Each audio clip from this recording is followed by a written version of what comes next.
English मीडियममध्ये आपण मुलांना टाकूया वगैरे असं फॅड नाही म्हणता येणार. कदाचित लोकांना गरजच वाटत असेल ती, पण त्या काळात तू मराठी मीडियमच्या शाळेत त्यांना घातलंस. हे का? आणि त्याबद्दल सुद्धा अनेक लोकांनी चांगले वाईट असे त्यांचे ओपिनियन्स दिले असतील. हो, अगं काय झालं, जे तुम्हाला मिळालं तेच तुम्ही तुमच्या मुलांना देऊ इच्छिता नेहमी, असं मला वाटतं. तुम्हाला जे उत्तम मिळालं ते तुम्हाला नेहमी तुमच्या मुलांना द्यायचं असतं.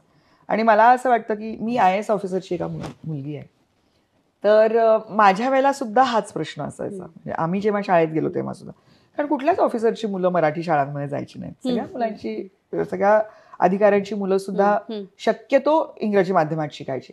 पण त्यावेळेला कसं होतं, इंग्रजी माध्यमाच्या शाळा ह्या सगळ्या कॉन्व्हेंट्स होत्या. त्याच्यामुळे मग ज्यांना असं वाटायचं की नाही आम्हाला आमचे संस्कार पाहिजेत, ते लोक तिथे न जाता मराठी शाळांमध्ये घालायचे. त्यावेळेला ना कॉन्व्हेंट की मराठी शाळा एवढाच प्रश्न होता. आता इंग्रजी माध्यमाच्या पण कॉन्व्हेंट नसलेल्या शाळा सुद्धा निर्माण झाल्यानंतर सगळ्याच आहेत जवळजवळ आता. आता दुर्दैवाने ज्यांच्या मराठी शाळा फार सुंदर होत्या त्या सर्व संस्था काळाची गरज आणि पालकांचा रेटा असं म्हणत इंग्रजी शाळा काढतात आणि त्याच्यामुळे मराठीतला ओघ खूप कमी होतो. हेही मी आत्ता बघते कार्यकर्ती म्हणून. तर हे सुद्धा झालं. पण मला स्वतःला असं वाटत होतं की मुलांच्या बाबतीतले जे निर्णय आहेत ते घेताना जर आपल्याला एक शास्त्रीय मदत मिळू शकते, जी माझ्या आईकडून मिळणारी होती, तर ती का घेऊ नये. आणि तिच्याशी बोलल्यानंतर, चर्चा केल्यानंतर जगभरामध्ये, म्हणजे सुलेखा आपला भारत हा एकमेव देश असा असेल की जिथे इंग्रजी शाळा इतक्या आहेत.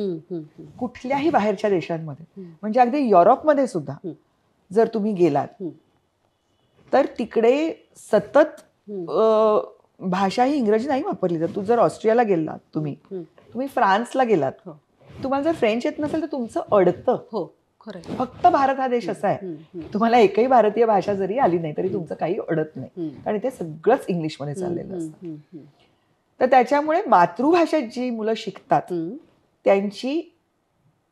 त्यांचा बौद्धिक विकास हा नक्कीच वेगळ्या पद्धतीचा असतो.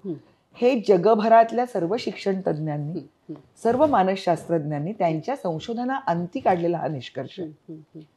आणि त्याच्यामुळे मला असं वाटत होतं की माझ्या मुलांचं शिक्षण जे असेल ते त्यांना कधी जाचक वाटता कामा नये. ते सहज शिक्षण असलं पाहिजे आणि ते आनंददायी शिक्षण असलं पाहिजे. त्याच्यामुळे ते घरात ज्या भाषेत बोलतात, जो मोकळेपणा, जो स्वच्छंद घरात त्यांना जोपासता येतो, तोच त्यांना शाळेतही जोपासता यायला पाहिजे. आणि म्हणून मला असं वाटलं होतं की नीरजला मी मराठी शाळेमध्ये घालावं.